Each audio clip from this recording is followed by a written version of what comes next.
of Sandwich, New Hampshire. And he's taught mycology at the undergraduate and graduate levels for over 35 years. He's been on the Northeast Mycological Federation, that's NEMF, faculty since 1996, and is the acting president of the Sandwich Area Mushroom Club in New Hampshire.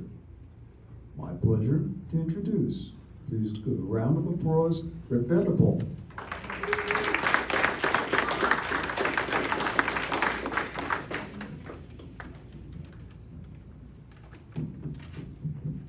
I like to walk around. Can't tell. Well, thank you for coming, everybody. Thanks, Joe, for that introduction.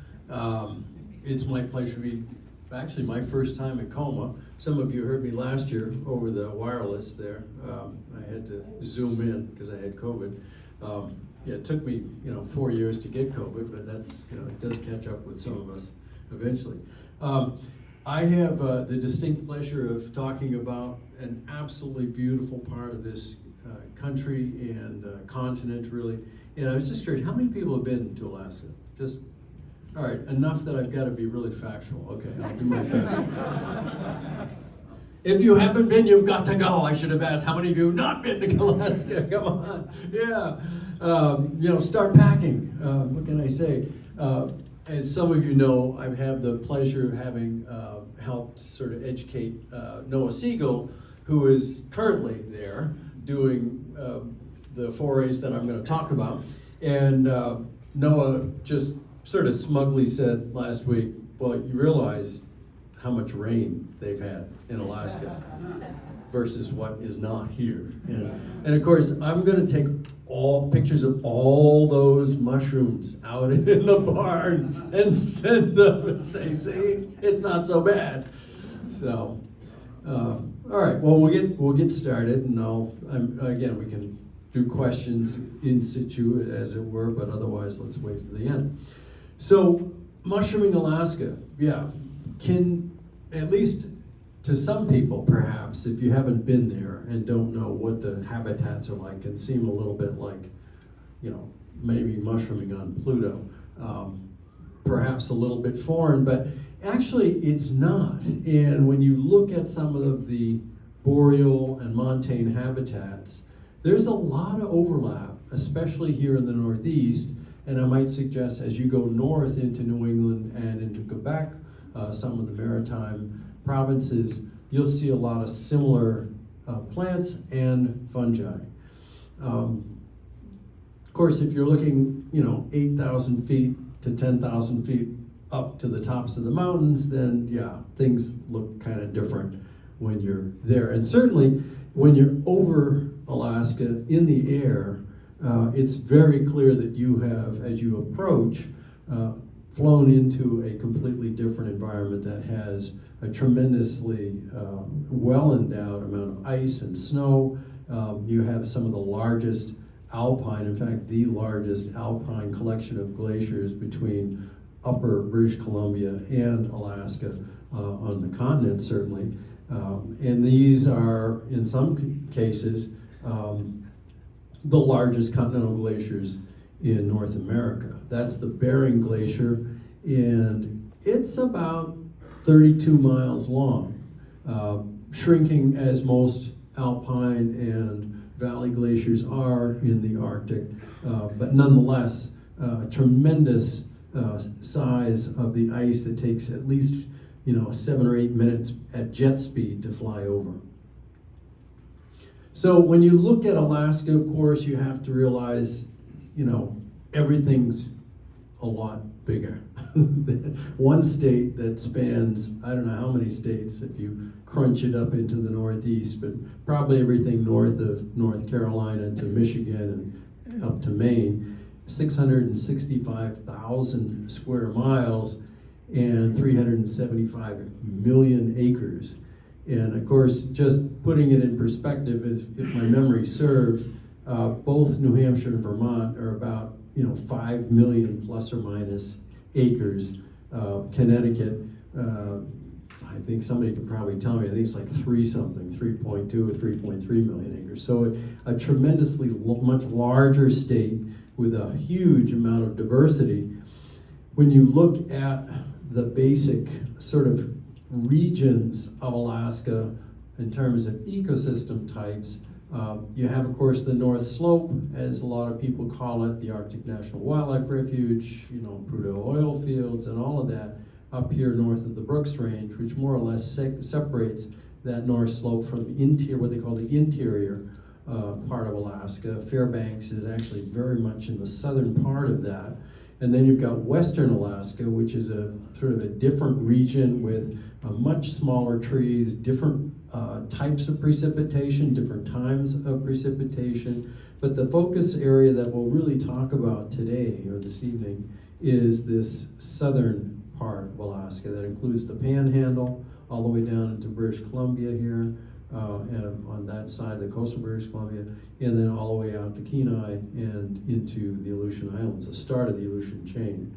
So that's really the the prime mushrooming habitat in Alaska, and of course there's a lot of smaller and I should say sort of section level climate and forest zones within that.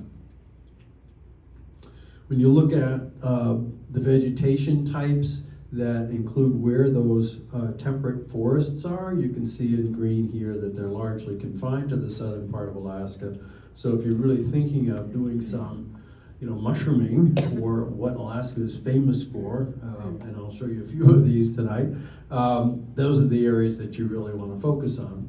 In terms of my excursion that happened over the course of 2 years, I was down here in Cordova, which is like right here, and then over in Girdwood, which is right in here, and Anchorage is sort of right there. So, very small area, but nonetheless, I think pretty representative for the types that we found. Alaska, of course, has a tremendous amount of rainfall in the temperate zones, and let's see if I can get this to show you a typical day in the fall.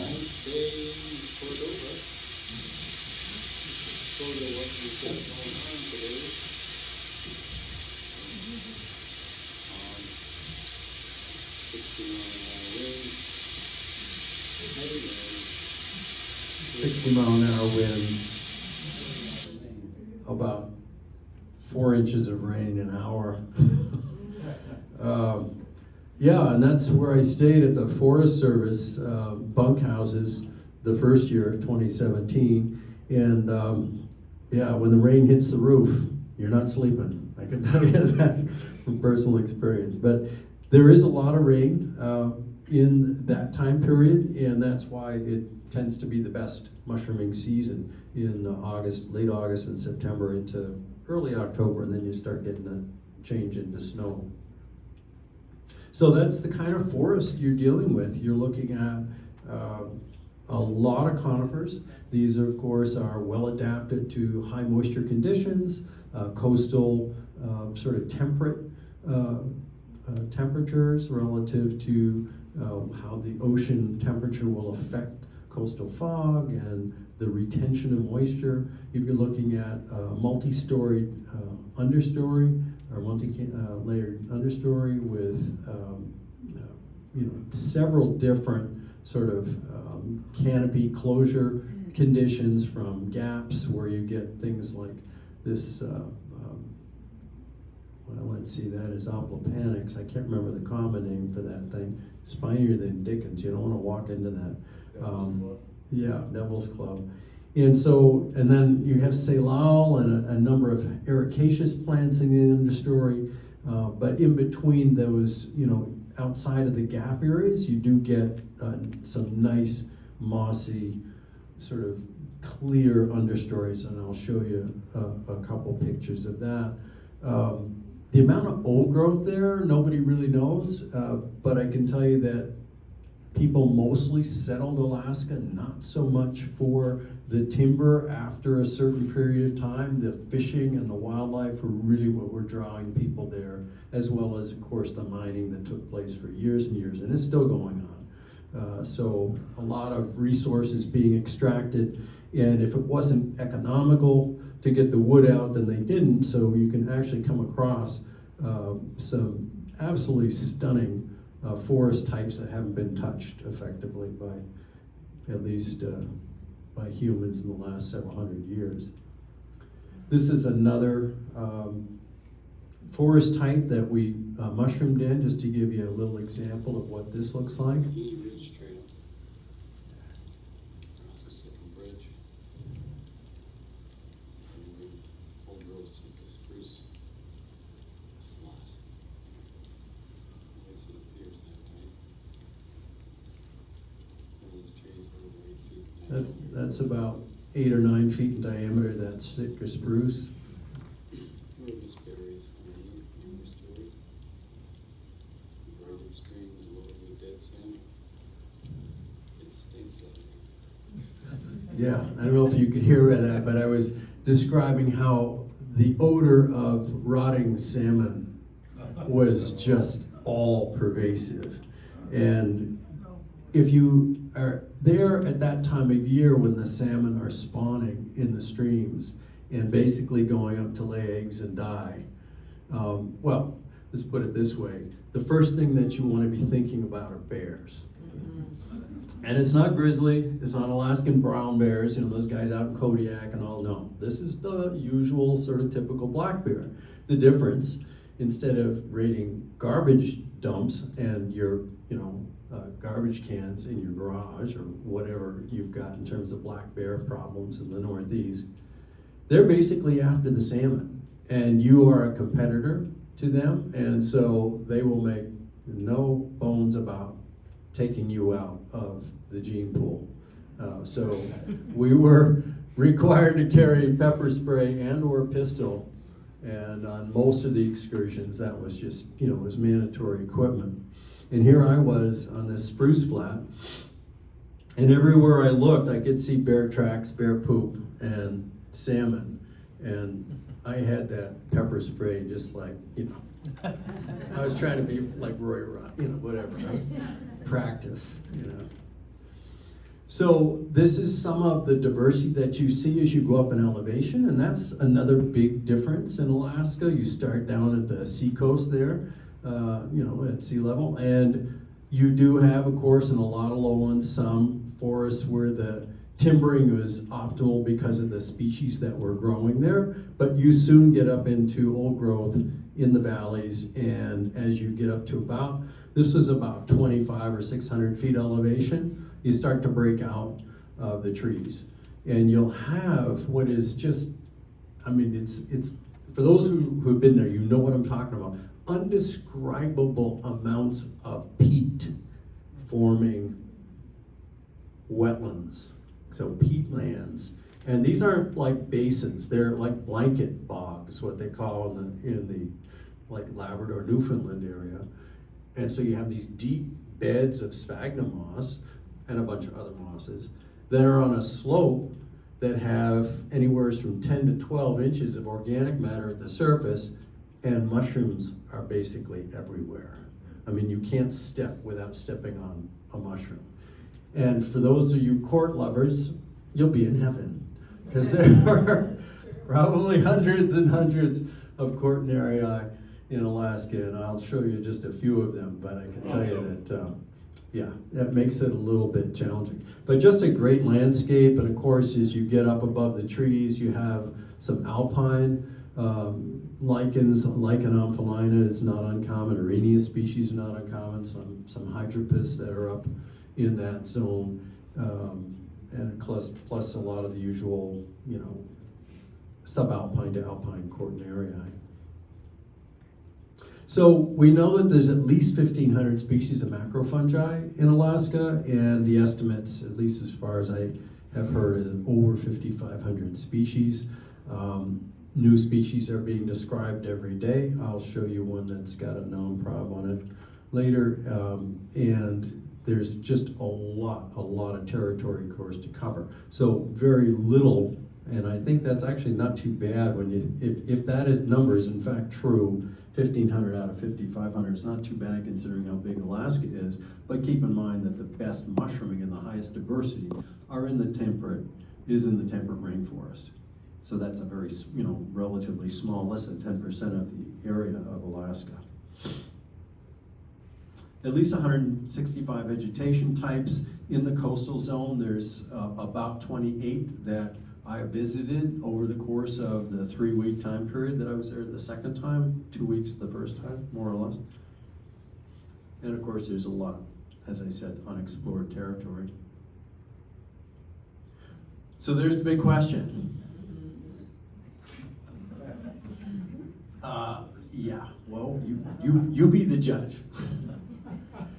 So like I said, I was there for the Cordova Fungus Festival, which happens every year. You can see it started in 2007. That was the first one, and they go every year, usually around, like as in today and tomorrow, Labor Day weekend. And then a week or two, depending. Each year it's a little different, but when I was there, both times, the Girdwood Mushroom Festival in Girdwood, Alaska, which is a little south of Anchorage, happens that following week. And they're all both like COMAs, a 3-day festival.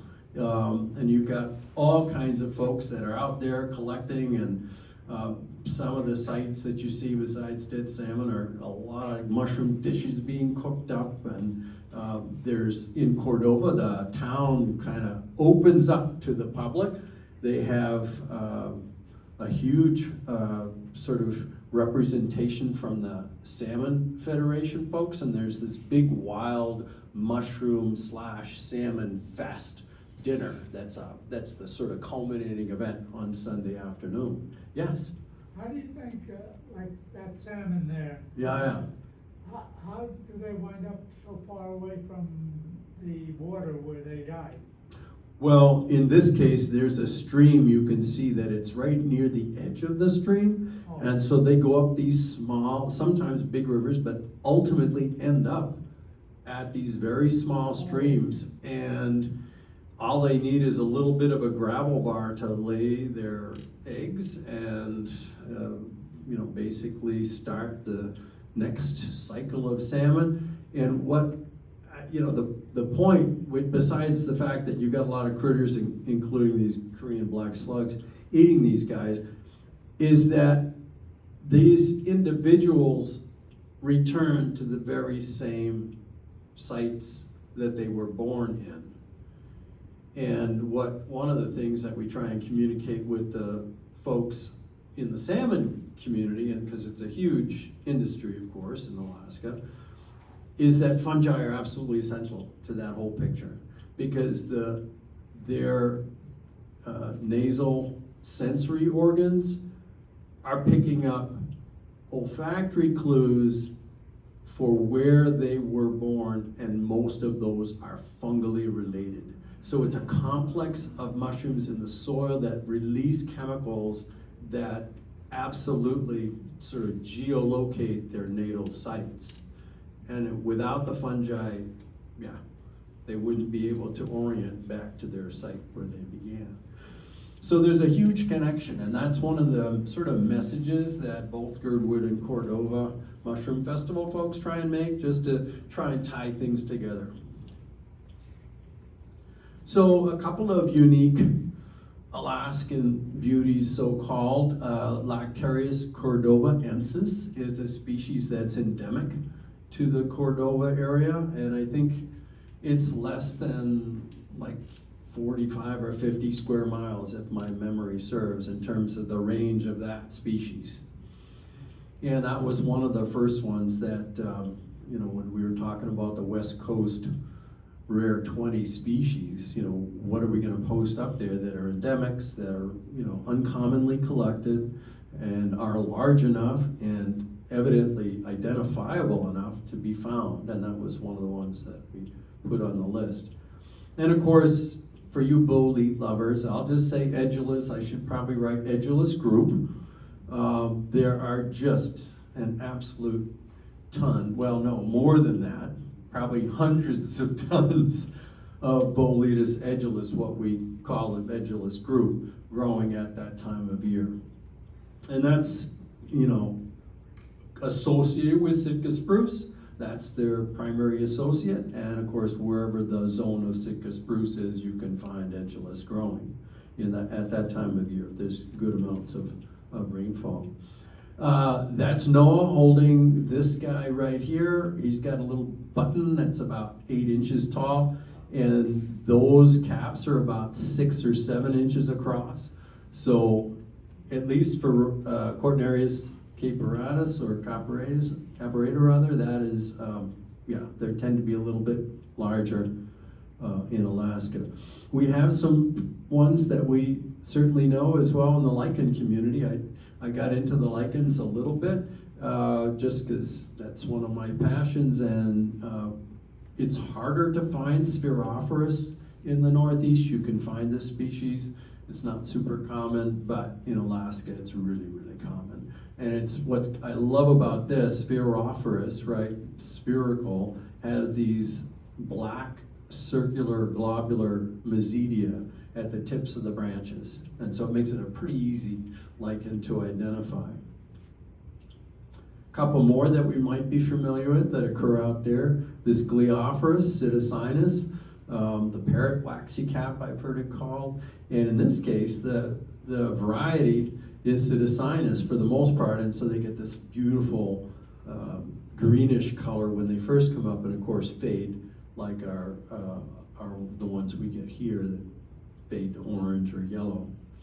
A lot of mycenas, a ton of mycenas. This happens to be at least identified by several different people as one of the most common ones, and that too is very common here in the Northeast, at least Sensu Smith, and how he describes Stylobates. I was mentioning this to somebody about the Mount Everett study, and this was the most frequent mushroom and the dominant biomass mushroom on the top of Mount Everett under pitchpine. Russula decolorans, at least what was labeled decolorans, and that was at Girdwood. Also a taxon that's probably different than the one we call decolorans here, which may not even be a valid name at this point at all. And I look to you Russulologists out there for helping me out. But nonetheless, this nice, sorry about that, staining base to sort of a whitish stripe, turning slightly darker gray and blackish on a basically pale yellow brown cap. That's a pretty common one there.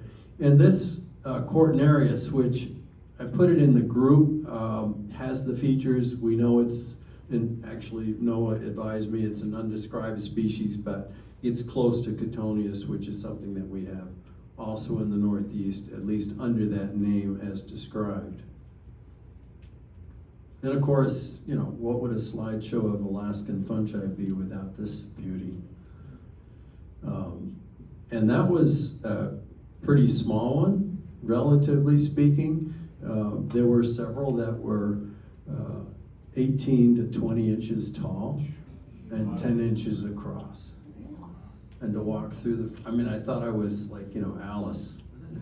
I'd eaten the other side of the mushroom, you know what I mean? And they weren't uncommon. They like these mossy woods, understory conifers, and you have to wonder what they're, what's really pushing them up. The primary was Sitka spruce I mentioned, but also western hemlock is in there, incense cedar, Thuya non-occidentalis, Thuya plicata, the western red cedar. So, it was mostly a conifer dominated. The hardwoods were few and far between. We had Acer platifila, big leaf maple. There was some areas that had black cottonwood. And of course there were some aspen, places that we had aspen. There's another one that wrong button. We often get the so-called plums and custard, Trichomopsis rudolens. That's a pretty common one there. There's plenty of down wood for it to grow on and buried wood. But this Alloclaveria was stunning. And those are about 8 or 9 inches tall. And, again, you're walking through these beautiful mossy woods, and you come across something that's bright purple, yeah, it's a must-see kind of event, in my humble opinion. We have some mycorrhizal species, of course. This Camphoratus group, one that has the same odor as the one that I've called Camphoratus here in the Northeast. As far as I can tell, it's virtually identical, but I haven't sequenced it. So any of you Cortinarius folks who have worked with these, let me know, please. I'm happy to put another name on it. But in the meanwhile, it's effectively the same species in my book. It both, loves Sitka spruce there, and here it's red spruce that it tends to grow, at least in New Hampshire and Maine and Vermont. Tricholoma focale, that one we seem to get here under pines. There are really no pines that occur in that part of Alaska, but there are some coastal contorta, Pinus contorta, way down in the southeast, like below Sitka. You'll get some contorta. So I'm not really sure, but I'm assuming it's a spruce associate. Cortinus aurantiobassus is one that we found fairly frequently, pretty distinctive. This was a new one for me. Bright yellow stalks and that nice sort of plum custard cap color. These were viscid when young and then dried out and curled up in age. There were some very fine squamules around the disc of that species. And as you can see, it preferred to grow near rotting conifer wood. Vibratulus, have people seen that one up here at all? Cortinus? We're too far south. It's not uncommon in the North Country. And so I'd say central Vermont, New Hampshire, and then central Maine as well, and north. I learned this out west because it's a fairly common court, and the keynote feature is that when you touch your tongue to the cap, it's really bitter. It's got a really bitter pellicle. And of course, who did that? Like, who was the first person to describe that? But that's how it got its name. And then a couple of odd ones that, well, again, we're not completely odd relative to North America. Certainly we've seen plenty of tuberosa here in the Northeast, but the choice of hosts is quite a bit different. I see a lot of tuberosa on, old russulas and lactarii. I'd say probably more in the, I would have to say probably the nigricans group, if you can pick them apart from Asterophora. But there, you're looking at some of the larger russulas, and I don't think I ever saw it on any lactarius there. So that was one that was kind of odd in some ways. Hemifoliota, Paponia, that was one of the few sort of hardwood associates, typically growing on buried hardwood, rotting hardwood, not necessarily on the side of a dead tree, but some either buried dead wood or buried root. Paponia, of course, refers to its affinity for that group in the Salicaceae. And then there are a few that are what I would say lesser known. Certainly a bunch of undescribed Cortinarii, that sort of goes without saying. This beautiful Lactarius atra alba. I don't know if maybe by now folks have figured out what the host is for this mycorrhizal species, but it's a gorgeous thing. You can't really mistaken it for any other Lactarius. The milk is whitish and then goes clear, sort of like Subseriflus here. Really dark crimson magenta. You can see the colors, and those are about 6 or 7 inches tall, maybe 8. So again, a lot of these both the Lactaria and Russulas have very long stems to get up above the moss. A lot of these mossy beds that you walk through will have anywhere from 10 to 12 inches of moss. And so they have to have these real long stems to get up above them. And I don't know if folks know the Chrysophila, fairly common West Coast thing. I was kind of surprised to see it because I always associated that with more southern forest types in the West. Oregon, for example, we used to see that fairly frequently, but I was surprised to see it up in Alaska. Boletes, yeah. So this is one of the undescribed boletes that's going to be coming out in Noah and Christian's book on Alaskan fungi, Neoboletus vivida velutinus.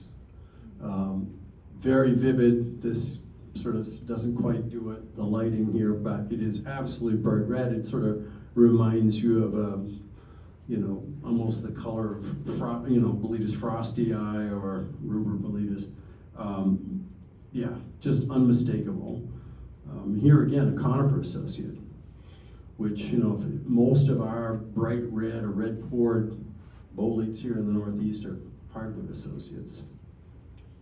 I mean, with a few exceptions, I guess we picked up subvolutipes today, so that would be one. And then, Boletus mirabilis, there you go. That's sort of the classic West Coast conifer associate. There's a ton of them. That one on the right measured 14 inches. You can see the bunchberry dogwood down below. That's probably about 6 or 7 inches tall. So, and I, just guesstimate, it was about 1.5 pounds in weight. And that was just one. I mean, there were about, 30 or 40, you can find 30 or 40 of them in one patch. I mean, if I don't particularly like the taste of mirabilis, it's kind of a little acidic, and the texture is, classic bolete. Even the stems don't really do it for me.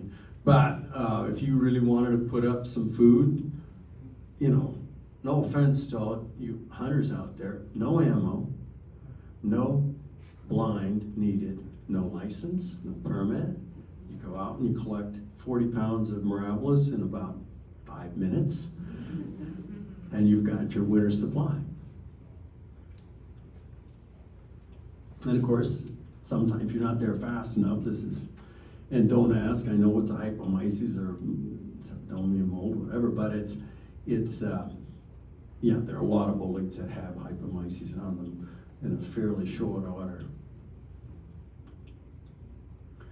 Here's a few more that some people may have seen, and trumpet general, sure, you feel like you're back home, no problem. We can recognize them. They do have a little bit of a different shape to them, and they're probably a different species, and somebody please correct me if somebody sequenced these guys, but otherwise they call them tubiformes, and they've got some of the same stature, but they're just a lot bigger. You can see a hemlock cone, western hemlock cone here, so they're just a little bit bigger than most of the ones we see here, so that's probably about 2 inches across. We have this Letiporus. I'm pretty sure it's the only one up there is this conifericola, and it's, again, not uncommon on conifers. It doesn't tend to have like as many overlapping layers, and it's kind of shellacked on the surface, as you can see. Even in the rain, you can tell it's kind of shiny and shellacked, but you touch it and it has that same texture as sulfur shelves have here. I did like the flavor. We cooked several of these up. I didn't have any reaction, which is nice. Some people do, but I didn't. And then Polyazellus, and this, we'll just keep the SP behind that. The black chanterelle, so-called, really remarkable thing. Not much to look at from the top, but when you flip it over, that bluish color is just unmistakable. And they are huge. I mean, I saw one that was 2 feet across. What? 2 feet in diameter. I've seen some pretty big ones up in Maine, down East Maine. I had one last fall that was probably about 7 or 8 inches across, so it was a pretty good sized one. I'm sure there's some larger ones here as well. Here, I understand it's actually the true multiplex, is what I've heard. And again, correct me if I'm wrong, but I've heard that the ones out there, of which I think there are 4 species now recognized in polycells, it's a different one. Flipped over? Yeah, that one's flipped over. So those are the underside gill-like ridges that come down from the base. The base is here. You can see it kind of comes to a point. The upper side is far less interesting. It's sort of looking at a, hiddenellum ceruleum or something. It's real blackish, dark, and usually loaded with pine needles and, well, in this case, hemlock needles and spruce needles. So it's often hard to see because they're kind of buried down deep in the soil. Interesting species and edible. It's not a favorite of mine by any means, but certainly people ate it on a regular basis. And then there's some less common species. This one, as far as I know, this Clavulinopsis is not described. It occurs on wood. You can see it growing right out of the bark here.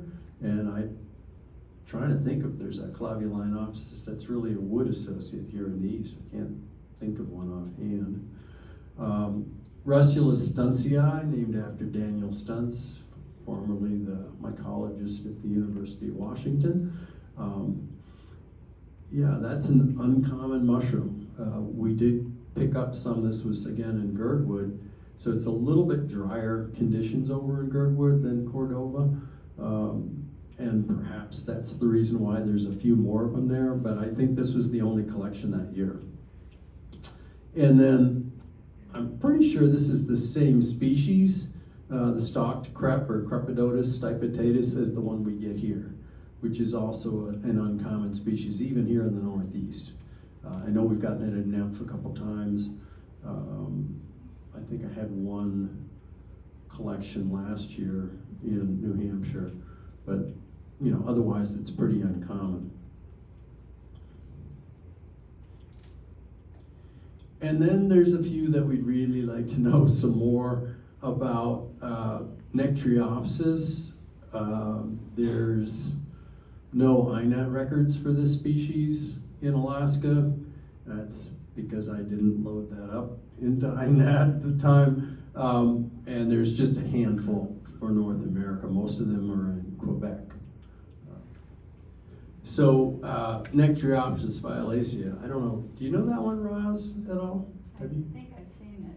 Yeah, it's again a not a common one in North America, but we had one collection come in. The Clavariadelphus, that is still undescribed. It was ended up as a species combination. It's sort of like Ligula, sort of like Saccharinensis, but neither.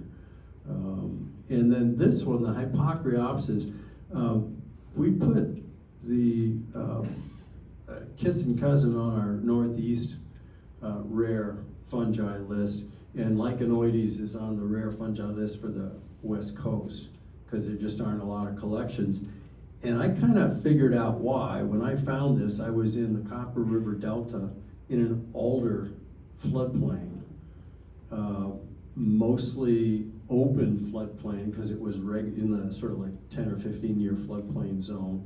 So just scattered clumps of alder, and it was on some dead wood that would have washed away the next flood. Yeah, so I think it's a matter of that people just haven't been in those kinds of habitats looking for mushrooms.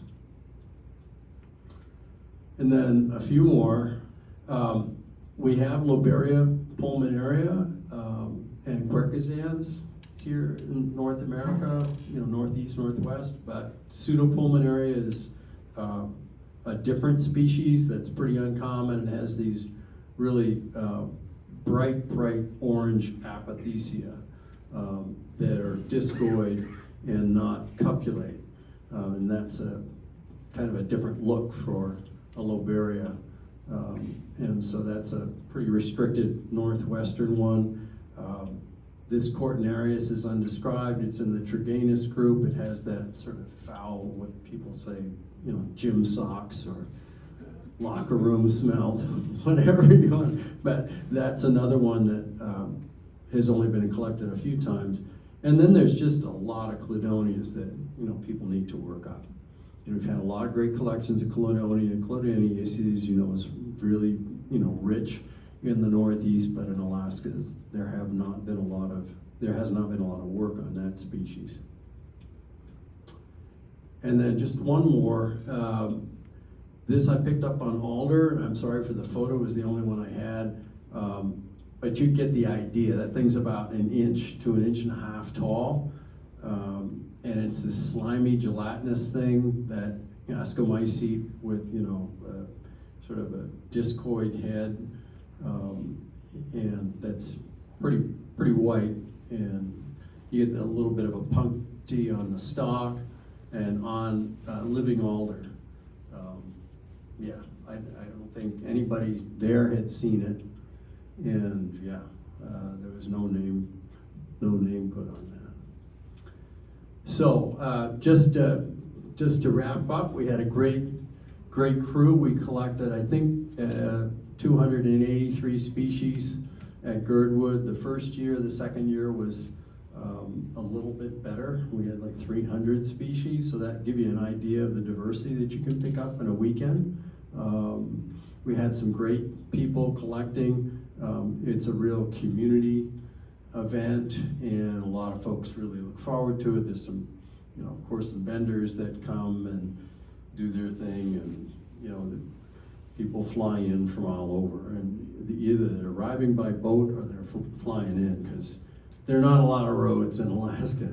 And to get from, I think it was about a 3.5-hour ferry ride to get from Cordova to the dock, where we then drove about 45 minutes to get to Girdwood. So it's a, you know, it's a bit of a distance. It's Alaska, you know, but we had some great people.